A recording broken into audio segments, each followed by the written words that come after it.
오늘도 하나님의 말씀을 귀로만 듣지 않고 우리의 마음으로 듣고 머리로만 이해하지 말고 우리의 삶으로 체험하는 은혜와 또 능력의 역사가 있기를 바라고 또 소원합니다.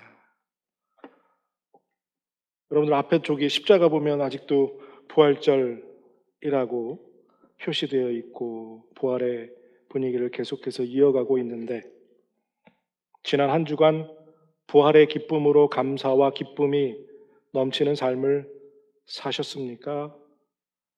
그냥 또 부활절 지나갔으니까 그냥 한 주일 또 그냥 바삐 사셨습니까? 부활절을 지내면서 예수님이 왜 부활하시고 40일 동안 이 땅에 계셨을까라는 질문을 해보았습니다. 그냥 부활하시고 곧바로 승천하셔도 되었을 텐데 왜 이 땅에 40일 동안이나 계셨을까? 3년 동안 같이 동고동락하던 이 제자들과 헤어지는 게 너무 아쉬워서 40일 동안 계셨을까? 아니면 다른 이유나 또 다른 목적이 있으셔서, 계획하신 바가 있으셔서 이날 40일 동안을 이 땅에 계셨을까? 여러 가지 추측을 해볼 수가 있었습니다. 부활하시고 특별히 40일 동안 제자들과 만나면서 그럼 예수님은 무엇을 하셨을까? 왜 예수님이 이 땅에 남으셨고 40일 동안 제자들을 만나며 무엇을 하셨을까 하는 것의 답은 결국 오늘날 모든 그리스도인들에게 귀한 영적인 교훈과 도전을 준다는 것을 우리가 깨닫게 됩니다. 그래서 오늘은 증인이 되라 라는 제목으로 예수님을 따르며 사는 삶에 대해서 이야기를 잠시 나누려고 합니다. 저희들은 부활절을 지키고 부활을 믿고 부활하신 예수를 따라 산다고 말하지만, 여러분들 아직도 세상의 많은 사람들은 예수의 부활을 부정하고 예수의 부활을 인정하지 않으려고 합니다. 혹 이 자리에 앉아 계신 분들 중에도 예수의 부활에 의심이나 확실한 믿음이 없으시다면 지금부터 제가 읽어드리는 부활 사건에 관한 증거를, 보고서를 귀를 잘 기울여 들으시길 바랍니다. 무덤이 비어 있었다는 사실을 알려지자 큰 흥분이 일어났으며 저는 더 큰 관심에 쌓이게 되었습니다. 저는 이슬람이라는 사람을 보내어 자초지종을 조사하게 하였는데 그가 제가 다음과 같은 상황을 연상할 수 있도록 자세히 말해 주었습니다. 사람들은 그 무덤 위에서 부드럽고 아름다운 빛을 보았다고 하였습니다. 여자들이 그들의 풍속대로 예수에게 발라드릴 향유를 가지고 왔는가 하고 추측하였습니다. 그러나 곧 그는 여자들이 파수꾼을 통과할 수 없으리라는데 생각이 미쳤습니다. 이러한 여러 생각이 그의 마음에 스쳐가는 동안 이상하게도 온 주위가 환하게 밝게 비치고 거기에 이미 죽었던 많은 사람들이 그들의 수의를 입은 채로 서 있는 것 같았다고 하였습니다. 그들 모두가 말로는 다 표현할 수 없는 기쁨에 충만하여 환호하는 듯 하였으며 동시에 주위와 위로부터 그가 들어본 적이 없는 아름다운 음악이 들려왔으며 온 누리에 하나님을 찬양하는 소리가 가득 찼고 넘친 것 같았다고 합니다. 이런 것을 보고 듣는 동안 땅은 기고 헤엄치는 것 같았고 그는 토할 것 같아 힘이 없어 일어설 수가 없었다고 하였습니다. 대지는 그 아래에서 헤엄치는 듯하여 그의 감각은 마비되고 그는 무슨 일이 일어났는지 알 수 없었다는 것입니다. 그는 물을 포도주로 만들 수 있었습니다. 그는 바다를 잠들게 하였고 폭풍을 멈추게 하고 고기를 잡아 그 입에서 은전을 얻어낼 수 있었던 분입니다. 만일 모든 유대인들이 증거하는 것처럼 그가 했다고 하는 많은 일들을 그가 할 수 있었다면 그를 대적하게 했던 그의 모든 주장은 사실일 수밖에 없다고 저는 감히 말씀드립니다. 그는 범죄함으로 어떤 법을 어김으로써 또 누구를 그릇되게 함으로써 비난을 산 적이 없습니다. 이 모든 사실은 그를 지지하였던 사람뿐 아니라 그를 대항하였던 수많은 사람들까지도 인정하고 있습니다. 십자가 옆에 말커스가 말한 것처럼 나는 진실로 이 사람은 하나님의 아들이었다고 말하고 싶습니다. 좀 긴 내용이었지만 이 내용은 본디오 빌라도, 예수님을 죽게 만든 그 빌라도가 로마 황제 디베리오 가이사르에게 보낸 보고서의 일부분을 제가 발췌하여 여러분들에게 읽어드린 것입니다. 역사학자들은 빌라도가 천성적으로 고집이 세고 굽힐 줄 모르는 엄격한 소유자로서 군인 중에 군인이었다라고 평가합니다. 그리고 그가 보낸 이 보고서는 오늘날에도 터키의 성소피아 성원에 소장되어 있습니다. 그리고 이 보고서를 도널드 리드만 박사가 특별 허가를 받고 돈을 지불하고 읽은 내용을 영어로 번역해서 The Mountain Zion Report라는 유대인 이스라엘에서 발견되는 월간지에 1974년 6월호에 기재된 내용을 한글로 번역한 것입니다. 여러분들이 오늘 저녁에 인터넷에 가셔서 빌라도가 황제에게 보낸 편지라고 찍으면 인터넷에 쫙 뜰 겁니다. 그러면 전문을 읽어보시면 예수님이 어떻게 계셨고 무엇을 하셨고 그 보고서가 얼마나 정확하게 역사적으로 기록되어 있는지를 확인하실 수 있을 것입니다. 이렇게 역사적으로 예수님을 죽게 만들었던 빌라도가 예수님을 하나님의 아들이요 그 부활의 사건이 얼마나 확실한 사건이었는지에 대해서 기록하고 있는 증거들이 우리에게 있다는 사실이고 그 사실을 여러분들이 믿고 확신하시길 바랍니다. 그리고 예수님이 죽으셨고 십자가를 통해서 부활하셨다는 그 믿음을 근거로 하면서 우리가 왜 예수님이 부활하시고 아까 처음 질문한 것처럼 이 땅에 40일 동안 계셨는가 하는 것입니다. 왜? 무엇을 위해서 40일 동안 무엇을 하셨을까? 여기 계신 40일 동안의 예수님의 행적 가운데 그 이유와 목적, 그 마지막 시간을 예수님이 보내시면서 했던 일들은 그만큼 예수님에게 중요한 일이었고 예수님에게 소중한 일이었고 그 시간 동안 예수님은 아주 정말 중요한 일을 이루고 떠나기를 원하셨다는 것이 분명하다는 거죠.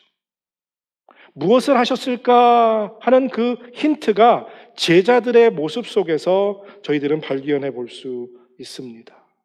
오늘 본문 속에서도 보여지는데요. 예수님이 십자가에 죽으시고 부활한 다음 아침 여자들이 찾아와서 예수님이 부활하셨습니다 라고 말하지만 제자들은 어떻게 하지요? 뛰어나가지 않고 베드로와 요한 정도만 예수님이 무덤이 정말 비어있는지를 확인하러 나갔다 들어오고 무서워서 문을 걸어 잠그고 아무 데도 안 가고 자기들끼리 컴컴한 방에 숨어 있었습니다. 어느 날 예수님이 찾아오셨지요. 문이 열리지 않았는데도 예수님이 찾아오셔서 깜짝 놀랐고요. 예수님이 너희에게 평안이 있느냐? 라고 예수님이 살아계셨음을 보여주셨습니다. 그 자리에 도마가 있지 않았지요. 제자들이 와서 예수님을 만났다, 예수님을 부활했다 말했는데 도마는 뭐라고요? 손가락에 옆구리에 손을 넣어보지 않고 믿지 않겠다라고 말하면서 제자들은 또 계속해서 그 캄캄한 방에 무섭고 두려움 속에 갇혀 지내게 되었습니다. 그리고 오늘 본문에서 예수님이 또 다시 나타나셨다는 사실이지요. 부활하신 예수를 만났는데, 예수님이 부활한다는 사실을 경험했는데 제자들은 두려워서 문 밖을 나서지 못했다는 거예요. 여러분들 가끔 그런 얘기 하시죠? 저도 잘 부활을 못 믿어요. 예수님이 나한테만 나타나 주셨다면 저는 100% 믿지요. 라고 말하시는 분들 가끔 종종 계세요. 근데요, 예수님의 부활을 목격한 제자들이요, 그 부활을 보고도 문 밖으로 나서서 예수님이 부활하셨다는 말하지 못하고 두려워서 방 안에 가둬 있었다는 겁니다. 예수님이 부활하셨다는 이야기를 2000년 동안 들어왔고 수도 없이 많은 사람이 그 부활을 전파했음에도 불구하고 오늘 우리는 제자들과 같이 예수님의 부활을 믿지 못하고 의심할 때가 많이 있다는 것, 얼마나 똑같은 모습인지를 모르겠습니다. 이렇게 마음속에 두려움으로 가득 찼던 제자들에게 예수님은 40일 동안 그들의 두려움을 물리치시고 오늘 본문에서 말씀하시는 것처럼 하나님의 말씀을 깨닫게 하시고 그 말씀을 주심으로 무엇을 하고 계세요? 증인이 되라. 너의 삶은 이제부터 증인의 삶으로 바뀌어야 한다라는 권면과 도전을 예수님이 제자들을 만나면서 40일 동안 계속해서 주셨다는 거죠. 격려하셨습니다. 두려워하지 말라, 담대하라. 하나님의 말씀이 너희에게 임할 것이요 하나님의 능력이 너희에게 임할 것이다. 이제 너희는 증인의 삶을 살아라. 그 마음의 두려움을 쫓기 위해 하나님의 말씀을 여러 가르치시면서 하나님 예수님께서 그들의 삶을 인도하셨죠. 그리고 48절에서 오늘 본문에서 얘기하는 것처럼 너희는 이 모든 일의 증인이라 라고 말씀하십니다. 이 명령은 예수 그리스도를 구세주로 영접한 그리고 그분의 부활을 믿고 확신한 모든 사람에게 동일하게 주신 명령인 줄로 믿습니다. 증인이 되라는 것은 어느 특정 소수 누구에게만 허락된 명령이, 제한적인 명령이 아니라 그리스도를 믿는 모든 우리들에게 주신 명령인 줄로 믿습니다. 예수님이 주신 명령, 이 사명은 결국 우리의 삶의 나침판이 됩니다. 이 예수님이 우리에게 주신 사명은 우리의 삶의 나침판이 되어야만 합니다. 분명히 사도행전 1장 8절에 이렇게 말하지요. 오직 성령이 너희에게 임하시면 너희가 권능을 받고 예루살렘과 온 유대와 사마리아와 땅끝까지 이르러 내 증인이 되라.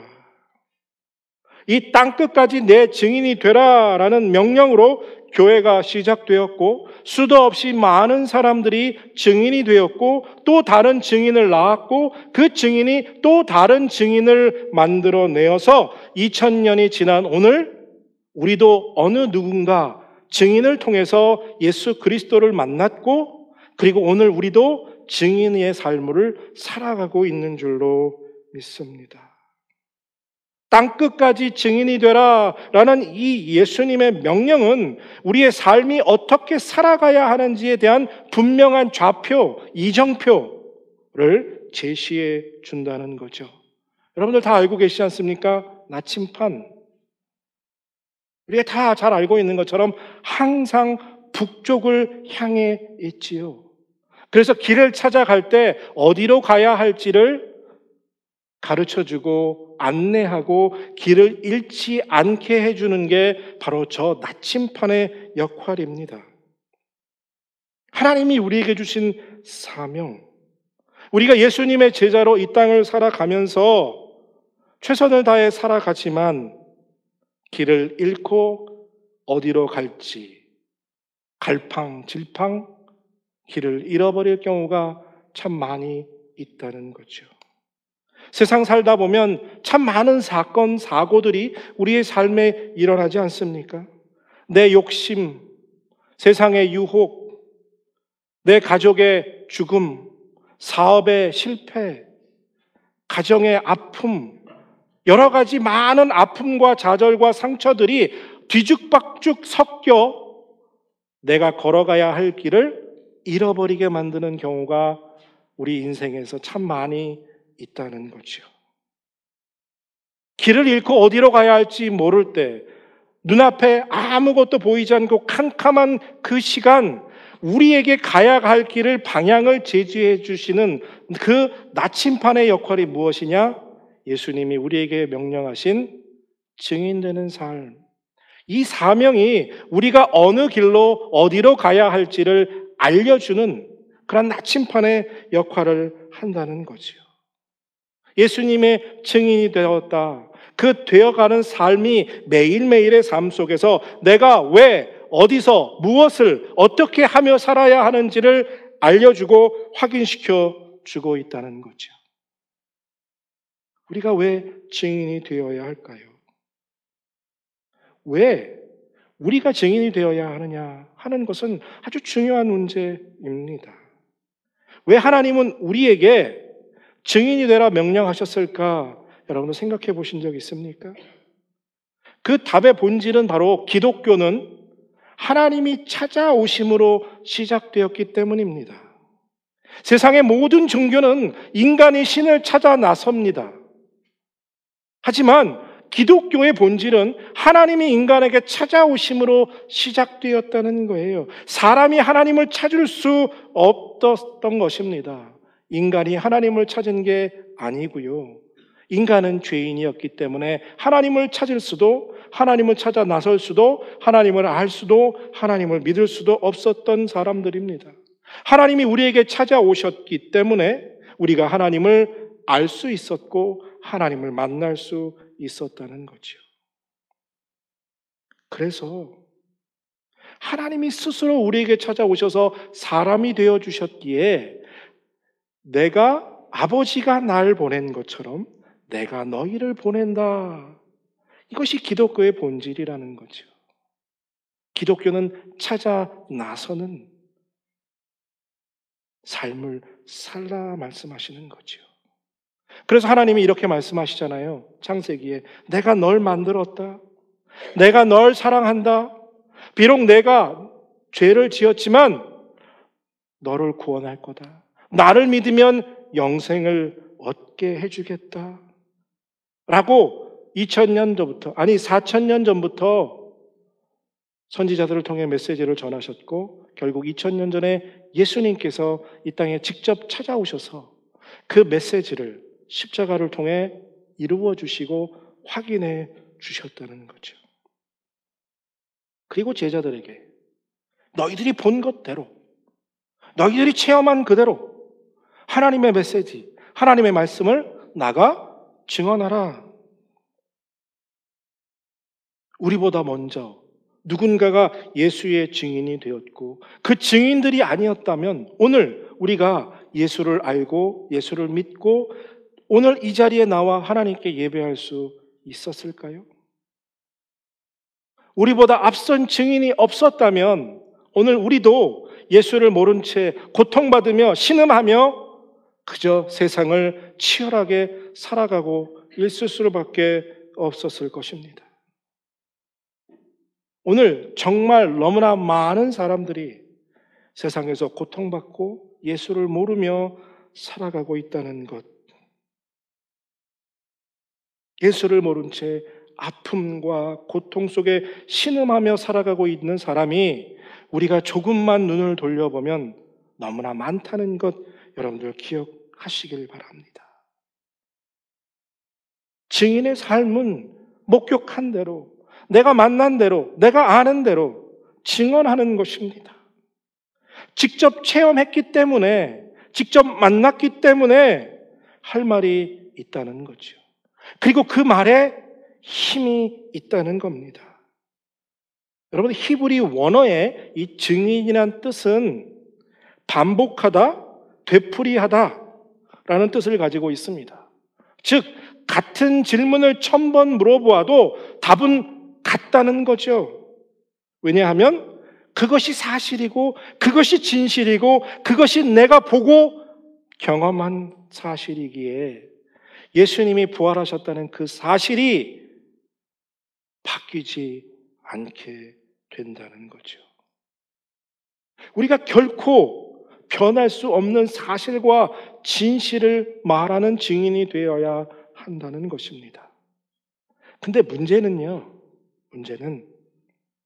우리가 아무리 이것이 진리이고 사실이고 확실하지만 세상 사람들이 우리의 말을 믿지 못하는 게 문제입니다. 예전에는요, 그래도 믿는 사람들이 많이 있었어요. 그런데 세상이 악해질수록 말을 믿지 않습니다. 그리고 기독교인들의 삶이 믿을 만한 행동들을 하지 못하고 세상으로부터 지탄을 받기 때문입니다. 그래서 21세기를 사는 성도에게는 증인의 삶을 살기 위해서 필요한 것이 한 가지 있습니다. 그것은 바로 우리에게 필요한 것은 흔적, 스티그마, 상처라는 표현으로도 할 수 있습니다. 증인은 우리의 증언이 사람들에게 들릴 만한, 믿을 만한 근거를 제시해야 하는데 그것이 무엇이냐? 우리 삶에 있는 예수의 흔적이라는 거예요. 우리 안에 있는 예수의 흔적은 세상 사람들에게 부인할 수 없는 증거가 되는 줄로 믿습니다. 여러분들, 증인에게 가장 중요한 것은요, 이 분명한 증거예요. 언제, 어디서, 어떻게, 무엇을 보았는가, 확실한 증거가 필요하다는 거죠. 여러분들과 제가 예수의 증인의 삶을 제대로 살기 위해서, 그 사명을 잘 감당하기 위해서는요, 그 무엇보다도 우리 삶의 흔적이, 예수의 상처가 필요한 줄로 믿습니다. 여러분들은 여러분들의 말에, 증언에 보충할 만한, 그 증언을 증명할 만한 삶의 증거가 있으십니까?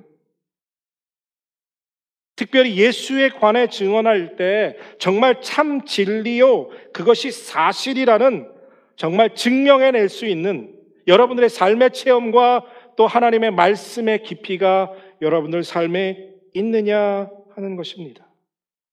그것이 있어야, 이 두 가지가 함께 있어야 요즘 사람들에게는 우리의 말이 조금 귀가 솔깃하게 들리게 된다는 것입니다. 이 사진을 보여주면서 제 몸에, 이 등에 이런 상처가 있거든요. 제가 20대 때 한참 태권도하고 몸 좋을 때 10명 칼 든 사람하고 싸우다가 난 상처입니다 라고 말하면 여러분들 믿으시겠죠? 사진만 보여드리는 게 아니라 제가 이 우통을 벗고 등을 보여드리고 이 상처를 보여드리면 어떻게 해요? 100% 믿지요. 우리 이영애 권사님은 진짜인 줄 아세요? 권사님 그런 적은 없습니다. 사진을 보고는 안 믿을지 모르지만 진짜 그렇다면 사람이 믿을 만한 증거를 보여줄 수 있다는 거죠. 여러분들, 이처럼 우리 안에 저 상처와 같은 예수님 때문에 예수 안에서 생긴 내 삶의 상처가 있고 그 상처를 사람들에게 보여주면서 부활하신 예수님, 날 사랑하는 예수님을 증거한다면 그 사람들이 믿을까요? 안 믿을까요? 훨씬 더 믿을 기회가 생겨날 수 있겠지요. 여러분, 세상에서 상처 없이 사는 사람은 하나도 없습니다. 그렇죠? 가족을 잃는 상처, 사업을 실패하는 아픔, 친구로부터 받은 배신, 여러 가지 삶 속에서 좌절, 상처, 정말 지워지지 않는 내 인생의 상처들이 여러분들 다 있으시잖아요. 여러분들의 그 주름골 하나하나 속에는 그 상처들이 다 담겨 있는 거잖아요. 그렇죠? 그런데 삶 속에서 이 받은 많은 상처들을 어떻게 대처하느냐에 따라 그냥 상처로, 인생의 괴로움의 상처로 남을 수도 있지만 그 상처가 예수의 상처로 바뀌어 복음을 증거하는 증거로도 사용될 수 있다는 사실입니다. 내 안의 상처가, 내 안의 아픔이 그냥 아픔으로 끝나지 않고 스티그마, 예수의 상처로, 예수의 흔적으로 남아 이것이 예수의 삶입니다 라고 증명할 수 있다는 거죠. 이런 겁니다. 가족을 잃은 슬픔을 나 혼자 끙끙 앓며 극복하려고 할 때 내 안에 쓴뿌리가 생겨 누군가를 아프게 하고 누군가에게 상처를 줄 수 있고요. 또 자기를 자책하며 자기의 삶에 스스로를 못 살게 굴고 스스로를 아프게 할 경우가 생길 수도 있겠지요. 이게 내 책임이구나. 이게 내가 잘못해서구나. 라고 하며 자기를 괴롭힐 경우가 생길 수도 있지요. 그런데요, 자식을 잃은 아픔을, 부모를 잃은 아픔을, 형제자매를 잃은 그 아픔을, 사업을 실패한 아픔을, 가정을 통해서 일어난 아픔들을 하나님께 내려놓고 하나님께 맡기고 하나님의 위로와 하나님의 말씀으로 주시는 그 권면과 사랑으로 주님과 함께 극복하면 그 상처가 예수의 흔적으로 내 삶에 남게 되는 거죠. 그래서 사도 바울이 뭐라고 고백합니까? 이후로는 누구든지 나를 괴롭게 말라. 내가 내 몸에 예수의 흔적을 가졌노라 라며 자랑할 수 있게 된 거죠. 누구나 상처는 받습니다. 누구나 상처는 있습니다. 그러나 그 상처를 예수님과 함께 극복하면 그 상처가 그냥 상처로 끝나는 것이 아니라 영광의 트로피, 그리스도가 나와 함께 하심을 증거하는 증거 자료로 채택받을 수 있다는 거죠. 여러분들 보통 나쁜 일 하다가 난 상처는 어떻게 합니까? 남이 볼까 부끄러워서 숨겨요. 그렇죠? 나쁜 일 하다가 감옥 갔다 온 거 자랑하는 사람 있습니까? 없지요. 부끄러워서도 가립니다. 그런데요, 전쟁을 나가서거나 아니면 선한 일, 누군가를 도와주다가 상처 난 건 어떻게 해요? 야, 이거 봐봐. 정쟁 나갔는데 10명 죽이다가 내 한 명이 여기 총 살짝 맞았어. 그러면서 맨날 그 자랑하며 다닐 거 아니에요. 왜요? 영광스러운 상처니까 자랑한다는 거예요. 그렇죠? 여러분들의 삶에는 부끄러워 감추고 싶은 상처만 있습니까? 아니면 예수의 영광으로 난 그 스티그마, 자랑할 상처들만 가득하십니까?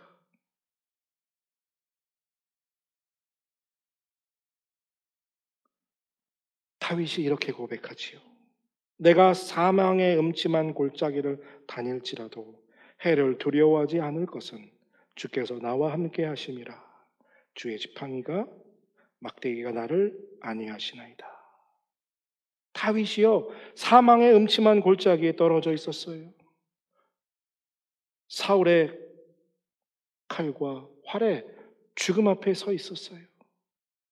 근데 두려워하지 않았고요. 근데 걱정하지 않았고요. 염려하지 않았어요. 그 상처가 너무나 깊었지만 그 상처가 오히려 영광이 되었어요. 왜요? 하나님이 지켜주심을 체험했기 때문에. 얼마 전까지 죽을 것 같은 고통 속에 있었는데 예수님이 나와 함께해서, 예수님이 나를 지켜주셔서, 예수님이 나를 보호해 주셔서 오히려 그 영광의 상처가 기쁨이 됩니다. 자랑이 됩니다.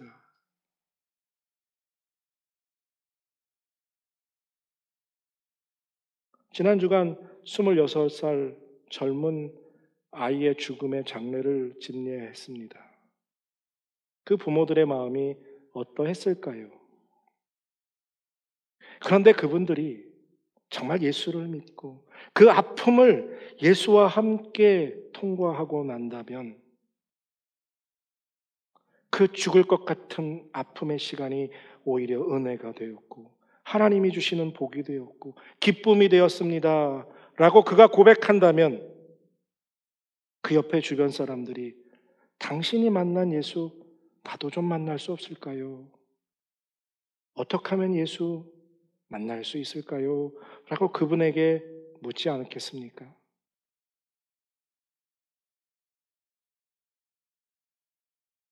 예수님의 위로, 보호하심, 치료하심, 세상의 많은 사람들에게 너무나 많이 필요로 합니다. 여러분들 증인되는 게 정말 어려운 것 아니에요. 신학교 3년을 다니면서 헬라어, 히브리어 공부해야 하고 페이퍼 써서 성적을 받고 또 안수받고 그래야 증인되는 삶 아닙니다. 증인의 자격이 신학 졸업해야 하는 것이 아니에요. 목사 되어야 하는 것이 아닙니다. 그냥 예수 만났으면 돼요. 예수 알면 됩니다. 부활을 믿기만 하면 되는 거예요. 어려운 일이 아닙니다. 여러분, 한국 사람들 몸에서는 마늘 냄새가 난다고 하죠? 한국 사람이라서 마늘 냄새가 나는 겁니까? 아니면 마늘이나 김치를 많이 먹어서 마늘 냄새가 나는 겁니까? 박찬호 선수 아시죠? 메이저리그 처음 와서 운동하고 샤워실에만 들어가면 미국 선수들이 마늘 냄새 난다고 이러고 아주 나쁜 욕을 했대요. 정말 인종차별이 심하구나.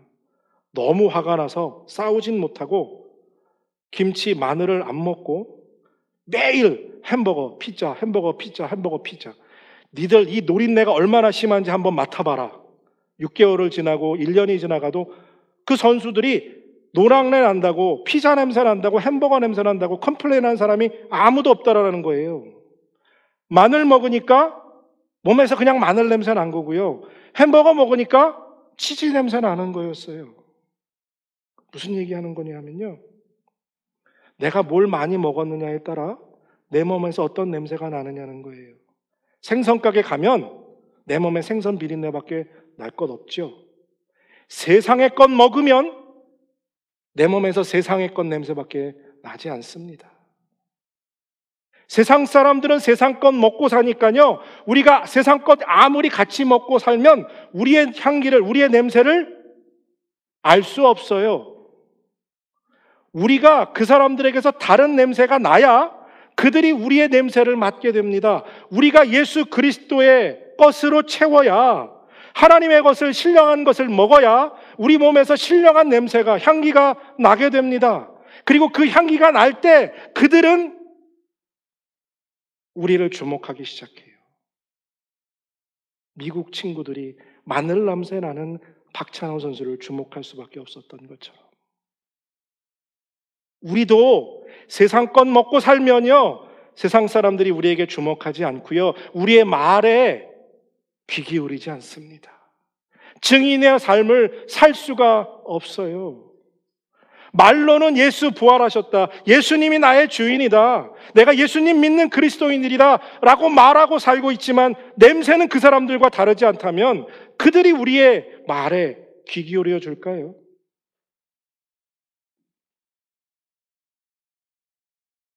벌이 꽃향기를 찾아 꽃에게 찾아가듯 우리 안에 예수의 향기가 나와야 세상 사람들이 우리에게 찾아오게 된다는 사실이에요. 여러분들 정말 우리 주변에 아픈 사람 많습니다. 몸뿐만이 아니라 정서적으로, 정신적으로 얼마나 고통당하는 자가 많은지 모릅니다. 그 사람들이 예수를 모르기 때문에 더 고통당하고 있다는 사실이에요. 그 사람들에게 필요한 건 그 무엇보다도 바로 예수의 증인들입니다. 예수 향기가 나는 증인들. 아프지만 아무도 그애들에게 관심 가져주지 않아요. 고통스럽지만 아무도 그의 말에 귀 기울여 주지 않습니다. 그래서 스스로 극단의 선택을 하고 자기의 삶을 마치는 사람들이 얼마나 많은지 모릅니다. 여러분들, 그들이 하나님이 우리에게 맡겨주신 사람들이라면 우리 오늘은 어떻게 살아야 할까요? 무엇을 먹고 어떤 향기를 날리며 내 삶의 어떤 상처로 그들에게 다가가야 할까? 다시 한번 깊이 생각해보는 여러분들 되시길 바랍니다. 지금 이 땅에 필요한 건 예수 향기 날리는, 그리고 예수의 상처를 품은 예수의 증인들인 줄로 믿습니다. 기도하겠습니다.